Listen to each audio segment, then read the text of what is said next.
16th, 2 o'clock. Sounds good, Your Honor. Okay. Thank you very much. Sure. See you later.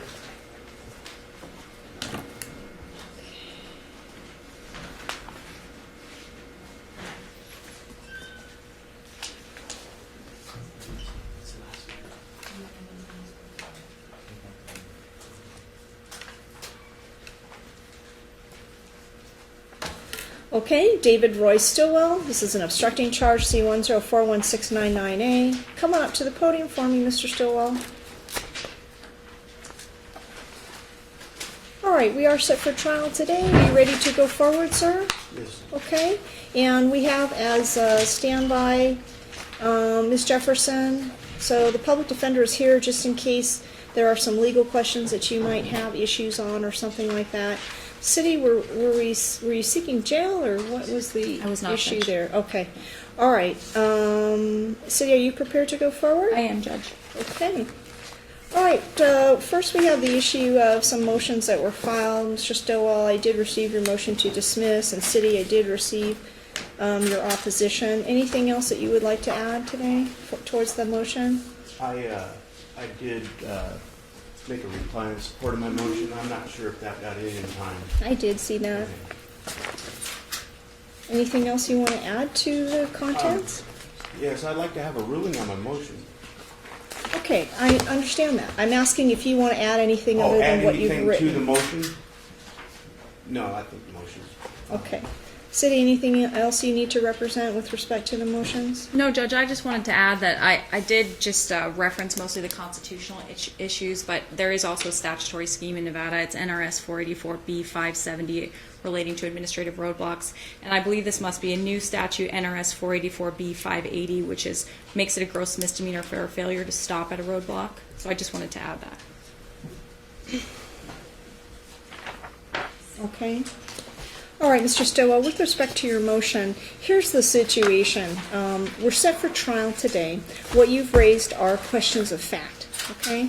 There are factual disputes. There's really actually nothing in evidence for me to dismiss yet. So your motion is, in a sense, premature. You certainly can raise the same issues that you're raising in the course of the trial as things come up or don't come up through testimony. But I'm going to deny your motion because I don't think it's appropriate at this stage procedurally. Doesn't mean those issues aren't still potentially viable, but there's nothing for me to really dismiss. Do you understand? There's no facts and evidence before me. And as far as being able to go forward, yeah, there are questions in dispute of fact with respect to probable cause. And I'm not going to know that until we hear what the testimony is or isn't. So on that basis, I am denying your motion, Mr. Stillwell. Okay? All right. City, are you ready to go forward? I am, Judge. Okay. I'd like you to have a seat there for me, sir. And City, please call your first witness. City calls Detective Lang. Okay. Your Honor, I'd like to have a motion to exclude. Okay. All right. Detective, you stay here. Anyone else who's going to be a witness, please have a seat outside. Don't discuss your testimony with anyone. Mr. Stillwell, do you have witnesses also that are here today? Nope. No, just observers. Just observers. Okay. All right, come on up for me, sir. Do you solemnly swear the testimony you're about to give will be the truth, the whole truth, and nothing but the truth? Yes, I do. You may be seated. Detective, could you please state your first name and your last for the record? Scott Lang, Lang, And how are you employed, sir? Detective, Las Vegas Metropolitan Police Department, Traffic Bureau, Excuse me, how long have you been so employed? 23 years. As part of your job requirements, do you typically set up checkpoints? I help, yes. Can you explain a little bit to the court about checkpoints and how you set them up? We determine a location through high accident locations, large vehicular traffic numbers. Once we determine a location, we go out and measure it, paint it up for a proper number of feet, which is supposed to be in accordance with NRS. And then at the night of the checkpoint, we set up signs. During the course of your employment, how many checkpoints do you believe you set up?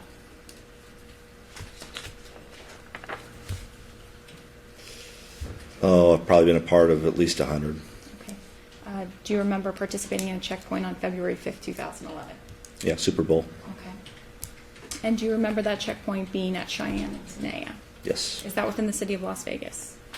Yes, it was west of that location, actually, not right at the intersection. Okay. And do you remember coming into contact with a David Stilwell? Yes, I did. Do you see him in the courtroom today? The gentleman seated at the defense table. If you could please point to him and describe an article of clothing he's wearing. The gentleman in the suit with a looks like a light green shirt. Let the record reflect identification of the defendant, Judge. It will. Detective, can you tell me a little bit about this specific checkpoint, how you set it up, if you gave notice to the public, etc.? I believe the required number of feet was a quarter mile away because this was before the new law had gone into effect. I believe we were measuring out to about 1,300 to 1,500 feet for the first signage. And then after that, there was reduced speed limit signs. The first sign is usually police checkpoint ahead. And then after that there's a reduction in lanes. And then we have stop signs where the actual, we call the zero line, where we put our stop signs. Then we have cones back about 250 feet. And then the officers stand between the stop signs and the end of the cones. And there's usually about 20 to 30 officers, depending on if this is just Metro or other agencies are assisting with us with the checkpoint. And this particular date, February 5th, 2011, do you recall if it was just Metro or if other agencies were assisting you? There were other agencies there. And what agencies were those? Highway Patrol, I believe Henderson was there,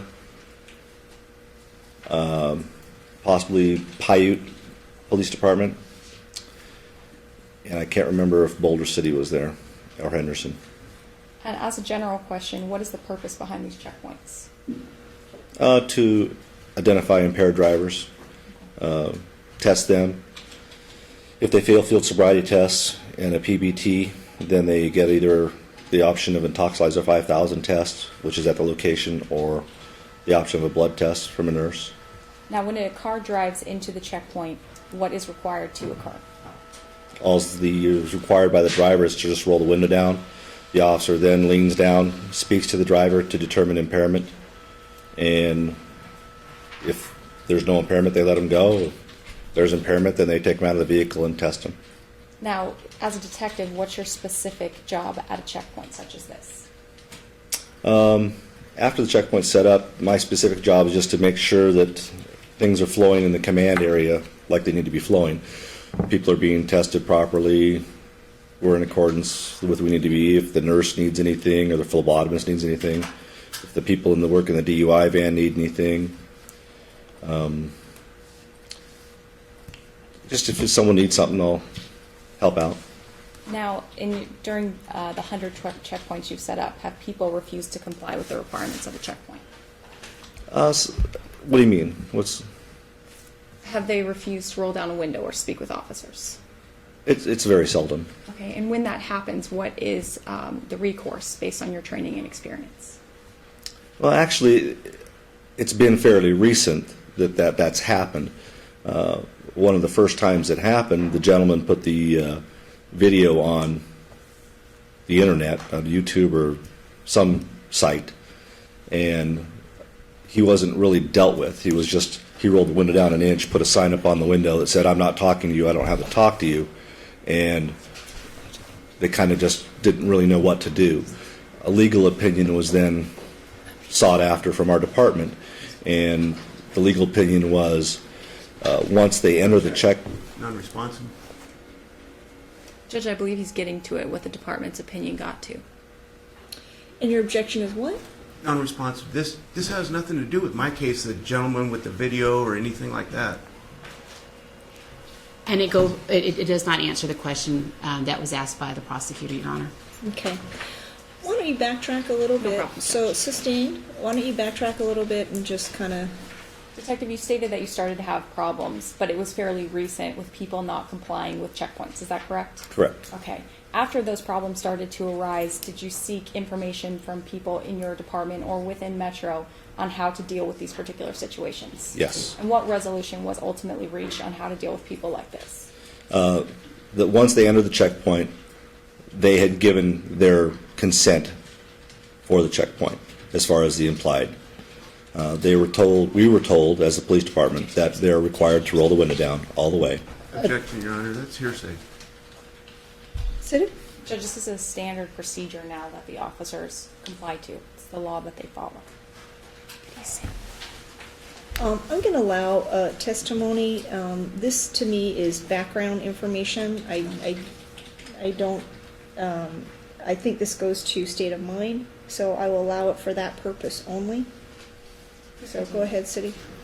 We were told that a person is to roll their window down all the way. They are not required to talk to us or answer our questions, but they are required to roll their window down. That is briefed at every checkpoint now, and we now have a lieutenant at every checkpoint with a camera available in case this situation happens, because it invariably did happen the very next checkpoint. Okay. So now that these situations have started to arise, excuse me, what is your course of action when a person pulls into a checkpoint and will not roll down a window?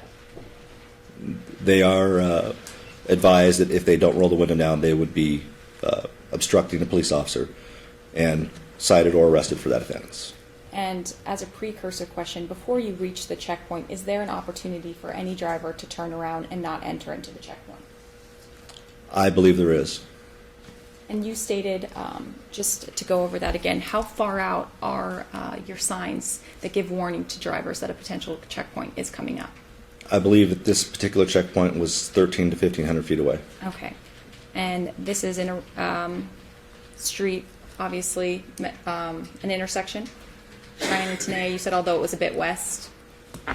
Correct. The actual intersection we were at was Pioneer Okay. in Cheyenne, but Tenaya, I would say, was probably 1,000 feet away. Okay. On February 5th, 2011, Detective, you stated you came into contact with a David Roy Stillwell. Can you tell the court why? Someone had said that he was carrying a concealed firearm, and I don't recall who told me that. Objection, hearsay. Sitting? Judge, I'll rephrase. Okay. Sustain. When you came into contact with the defendant. Can you just tell the court a little bit about your conversation with him? I actually had no conversation with him. Okay. I had conversation with the officer who had taken him from his vehicle. Okay. Or I should say trooper. Judge, I believe that's all I have for the detective at this time. Okay.